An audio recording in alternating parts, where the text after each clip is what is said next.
Our scripture this morning comes to us from the Gospel of Luke, chapter 10, beginning at verse 38. Listen for the word of God. Now as they went on their way, Jesus entered a certain village where a woman named Martha welcomed him into her home. And she had a sister named Mary, who sat at the Lord's feet and listened to what he was saying. But Martha was distracted by her many tasks. So she came to him and asked, "Lord, do you not care that my sister has left me to do all the work by myself? Tell her then to help me." But the Lord answered her, "Martha, Martha, you are worried and distracted by many things. There is need of only one thing. Mary has chosen the better part, which will not be taken away from her." This is the word of God for the people of God. Thanks be to God.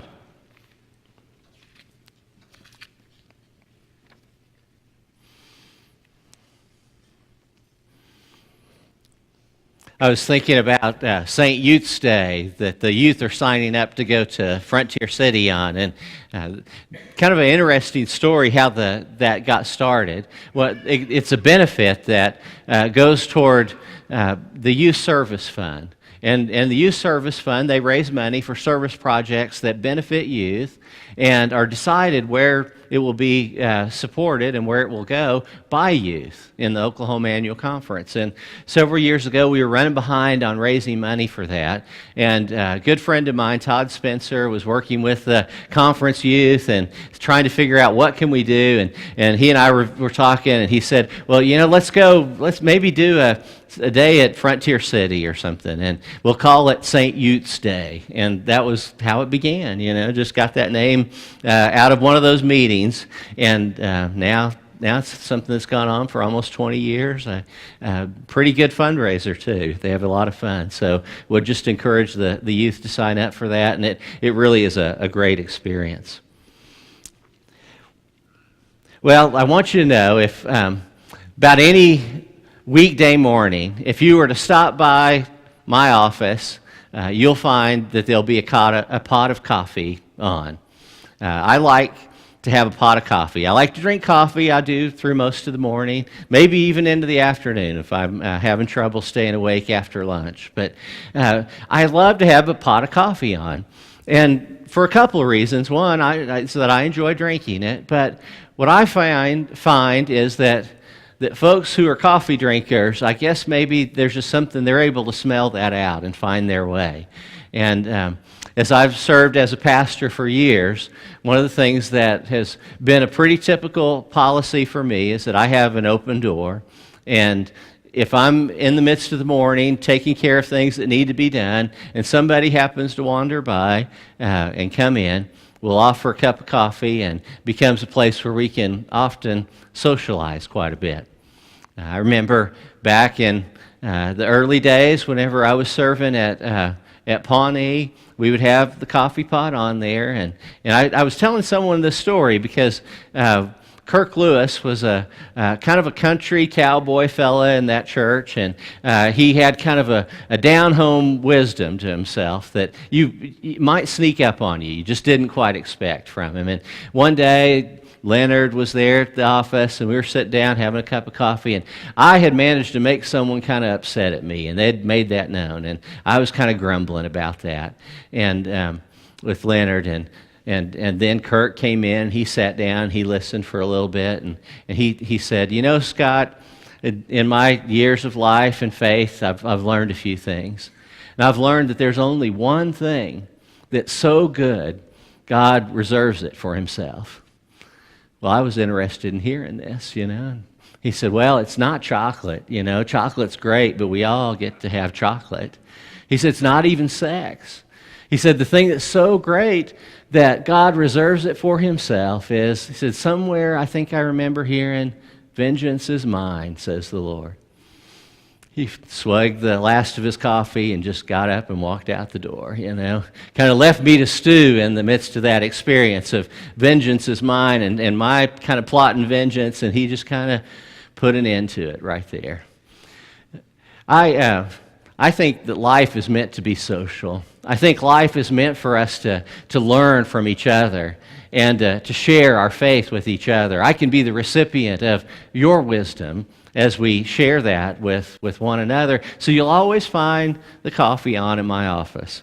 Now, my daughter Anna and I have kind of a debate because she really wanted me to get one of those fancy individual coffee server things. You know, you put the individual coffee in, you squish it down and all. And that's not for me. You know, she said, well, you can serve as many people who come, but something about it just seems antisocial to me.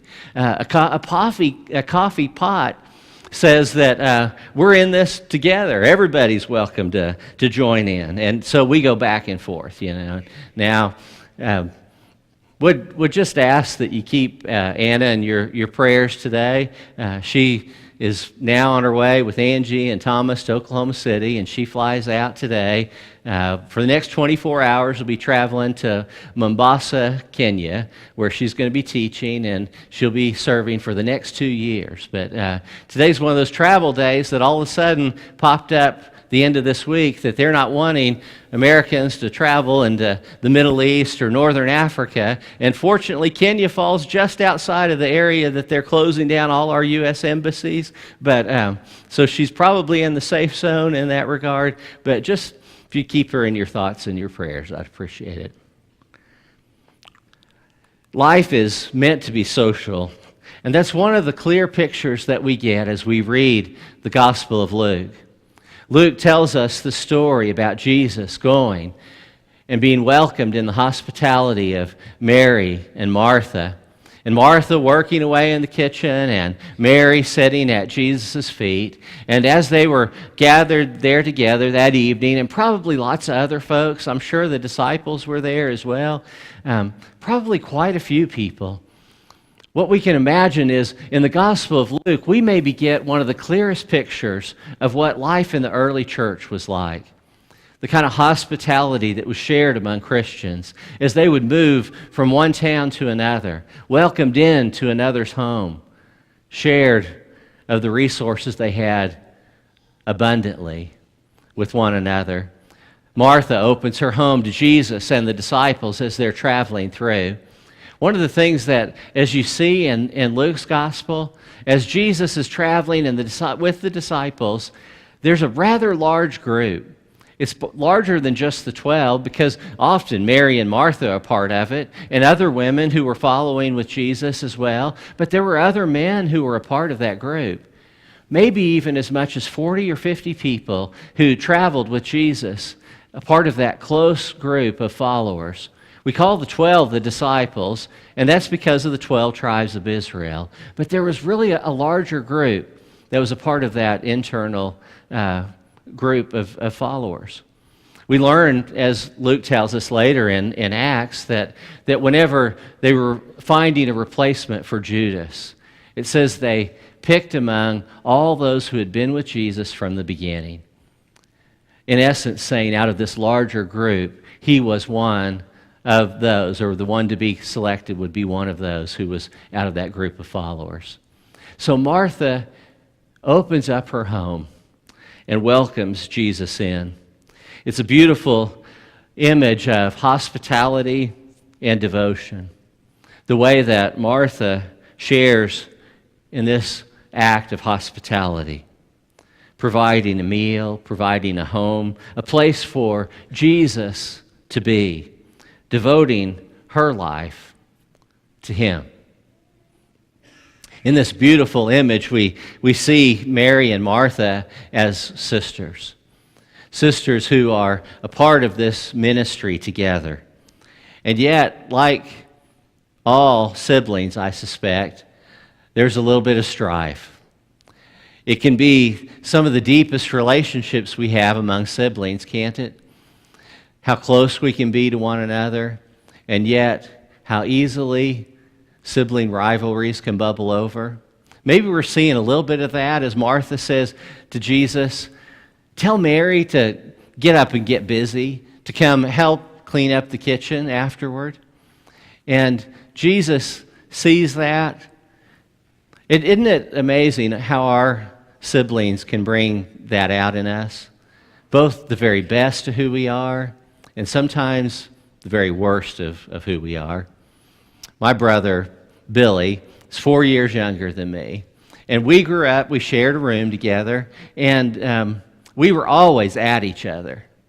We could never fight it out because we were too far apart in years, and I knew that I would be the one who would get in trouble because I was the older brother. But we could never really fight it out because of that. But, time goes on, and distance and age and size become a little closer together.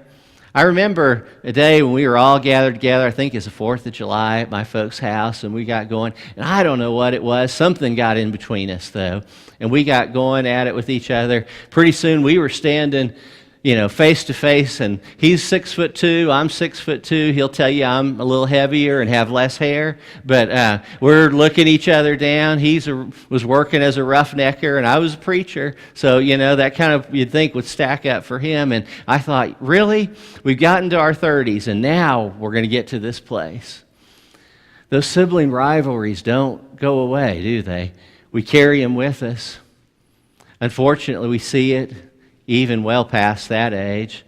Sometimes whenever mom, dad pass away and you begin to handle things of the estate, and this or that gets decided will go with one person or another, and before you know it, feelings get hurt, the rivalry begins to come back into place. It's so easy for us to fall into that unless we are very intentional to stay out of it. Jesus, I think, sees that and kind of cuts through. He doesn't allow it to gain any traction between Mary and Martha. He says, Mary's chosen the better part. It's fine. It's not going to be taken away from her. Each of us serve God. We serve in our faith in a variety of different ways. Thank goodness we don't all have to serve in the same way, or we'd have a different preacher up here every Sunday, wouldn't we? We would just rotate it through, and everybody would have their chance and shot at it. But God calls us and speaks to us in different ways. Some are fabulous teachers, far better teacher than I could ever be. Some have molded and crafted a skill of teaching through years of training, and are able to do that easily, and they do so in our Sunday school classes, and we give thanks for them.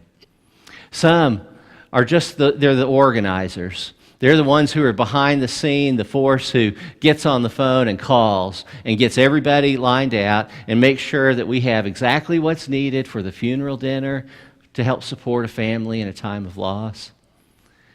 There's so many different ways that we get to serve. Mary and Martha are serving in two of those. Martha's great gift is that of hospitality, and she extends it to Jesus and to the church. And in that hospitality, she does it in a way that's really quite remarkable and beautiful. Mary has the heart of devotion. She couldn't do the organizing, I suspect, but she loves deeply and fully, so much that it means that she's sitting at Jesus' feet to soak up every word that he has to say. I probably shouldn't admit this, but this is no great revelation, but in much of life, I think it's actually easier to be a man. Just go ahead and say it and put it out there. But weddings just seem to take care of themselves. Mechanics will always tell you the truth. You never have to drive to another gas station because the bathroom in the last one was just too icky. You never have to ask directions because you're never lost. It's just easier in life to be a guy. And we see that, we don't hear where anybody else is except for Mary and Martha and what their responsibilities are. And yet, there they are in their place of service. And the guys, even the smallest thoughtfulness expressed, you get rewarded for. I mean, that's nice in this life to be a guy.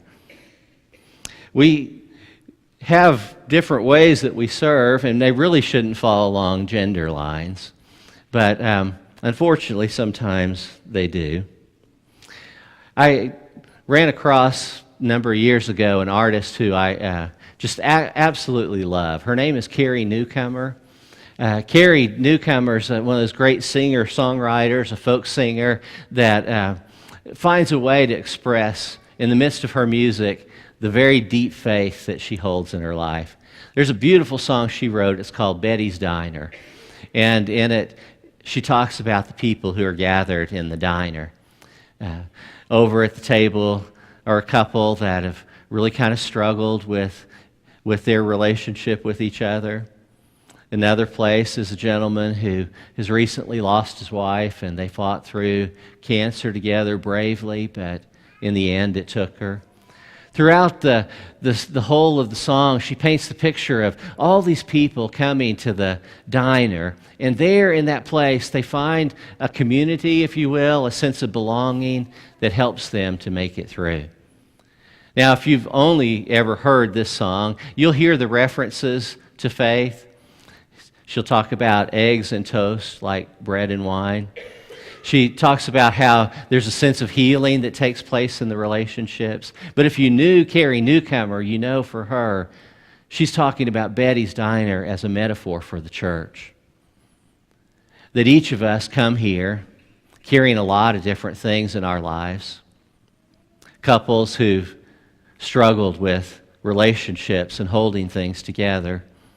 Families that have had kids who have acted out and rebelled or chosen paths that you wished they hadn't. People who have stood with a spouse through prolonged illness and then loss. We don't come to this place with a blank slate.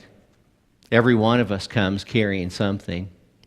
Every one of us has lost someone in our life that has been important to us. They say it takes 2 years on average for a person to work through the loss of grief.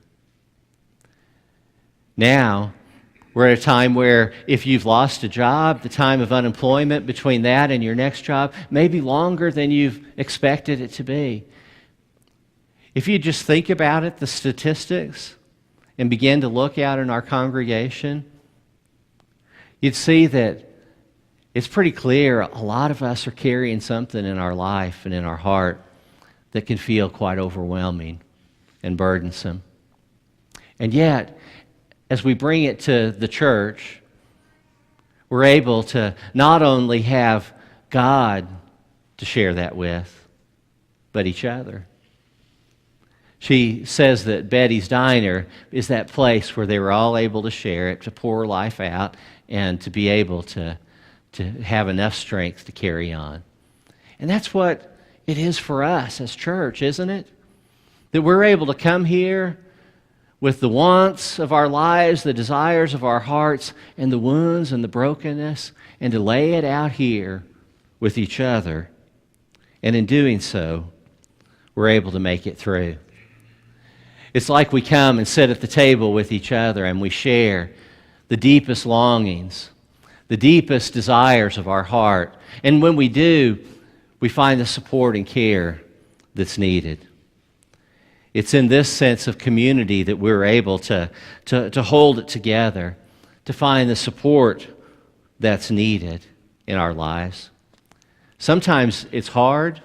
It's hard to express really that which is that lies deep within us, because we can be embarrassed by it. There's a deep act of trust that has to be made. Can I trust this community?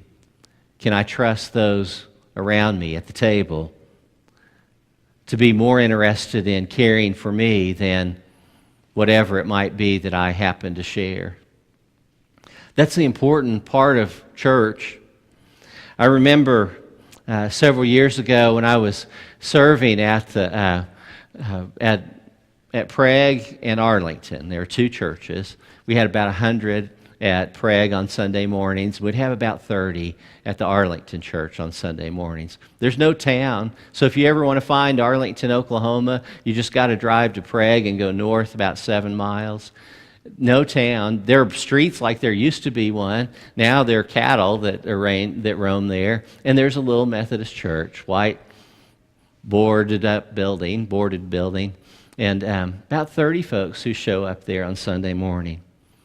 They decided that they wanted to do a new policy of counting the offering on Sunday mornings. And so we'd have 2 different counters, 8 people to cover all the Sundays, 2 counters each Sunday, 4 days or 4 Sundays in the month, and then rotate through. One person said to me he really didn't like this because everybody now would know how much he gave to the church. And I said to him, I said, you know, that's probably the least important thing anyone can know about you and what you share here.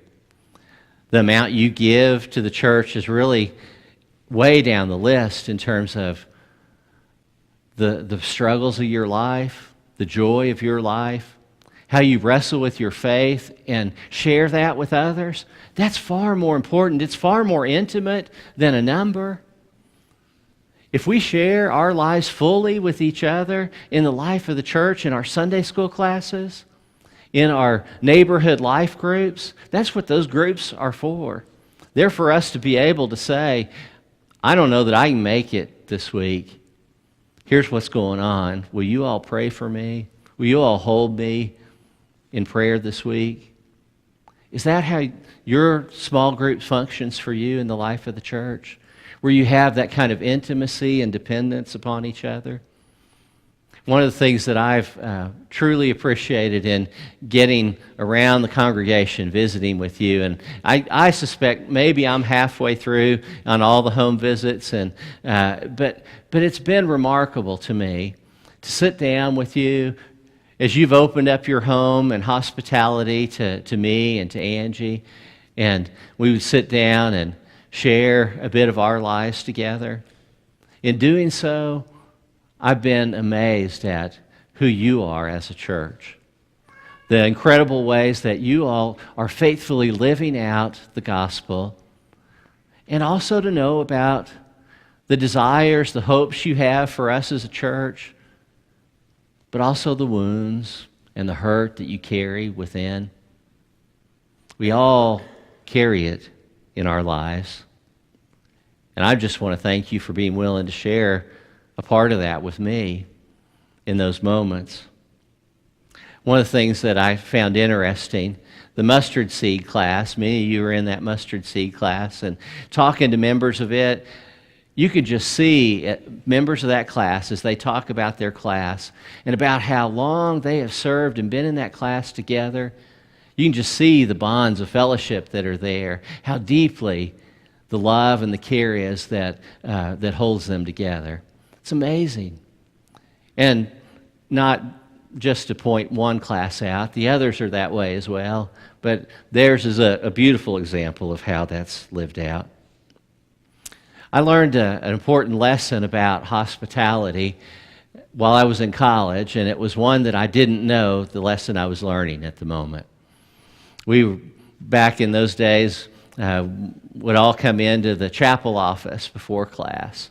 And Dorothy Graham would always have the coffee pot on. She would always have a couple cookies or something out there for people to snack on. And faculty members would come in, students would come in, and we would all kind of visit different ways across our paths and on the way to class. That day I happened to have a philosophy class with Dr. Leo Warnicki.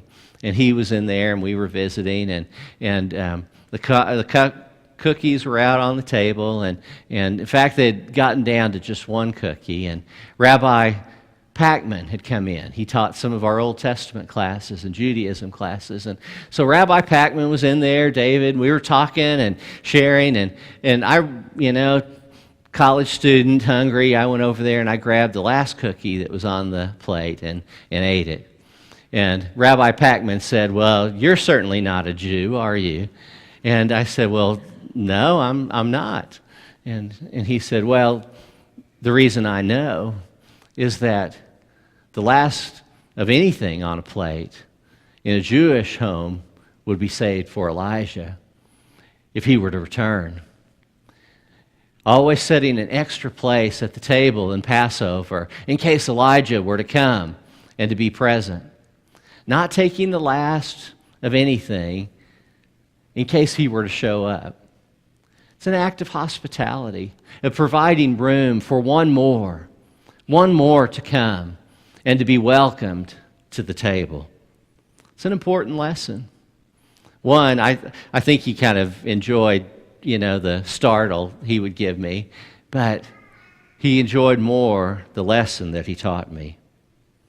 The way that we should be able to always open up and provide room for one more to come to the table. While I was serving years later at Wesley as the senior pastor there, right there on the edge of OCU's campus, and I came to appreciate how we as a church have a practice of having an open table for communion. That the table of communion is open to anyone who seeks to come. I knew that as a child. I had pastors who said it over and over again in terms of the liturgy on Sunday mornings, but I came to appreciate it more deeply and fully because it was while I was there that a group within the United Methodist Church was trying to make it so that communion would no longer be open to those who weren't members of the church. And many churches have that practice, but it's not ours as Methodist.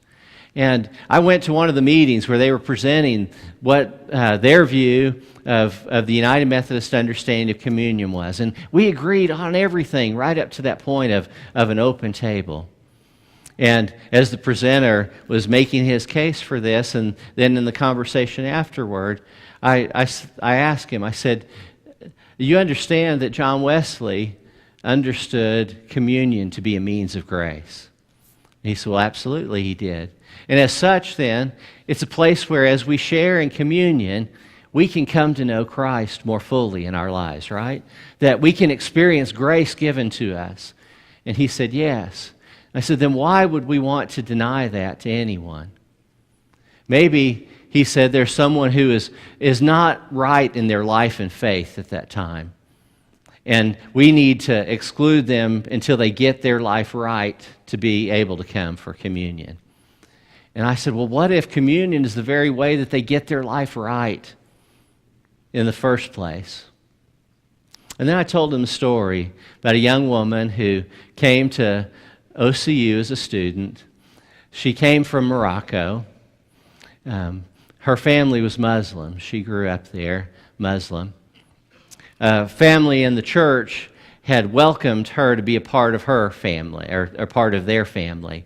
And so on Sunday, she would come to church with them, and then she would go home with them afterward to a family meal and dinner, and then off to back to school and classes and study after that. But on Sunday morning, she would come and she would receive communion as a part of that congregation. She was Muslim. She didn't know what it meant initially. But over the course of her 4 years as a student, the practice of communion had begun to shape her very life. That she began to understand in a way that she had never experienced before the depth of God's love for her and who Christ Jesus was. In fact, it became so clear to her that she became baptized, became a Christian, and became a member of that congregation. I always wondered after that, if we had excluded her from communion until she had come to baptism, would she have then understood Christ in the same way? I don't think so. Then, after she had come and become a part of the church, she met somebody, was getting married, and she wanted to get married there at Wesley. Crystal's dad did the service. It was at Christmas time, and her dad from Morocco came, and he and I were talking, and he told me, he said, you know, when I first learned that she was going to church, I became quite concerned. And then over the years, I saw the change in her life, and I thought, how could I be concerned about this? And then he came to our Christmas Eve service that night. And as we were celebrating communion, he came forward as well. He came and he celebrated the sacrament of communion. A man who was Muslim. After the wedding, he returned home. I don't know what that meant in his life and his faith, but I would like to think that it opened the door for him to see more. That it became a means of grace even within his own life. That as he was given a room at the table to share, that it began to work something transformative in his life. So that in these years in between, I'd like to think that now he's probably come to a place of faith. I can't know that. I can't know what's happened. But what I can know is that as we, as a church, as people of faith, come to celebrate the gift of communion, what God has done for us through Jesus Christ, as we share in it, as we open our hearts to the radical nature of God's love, our lives become changed. I pray for you this morning, as we share in the gift of communion, your heart will experience such grace.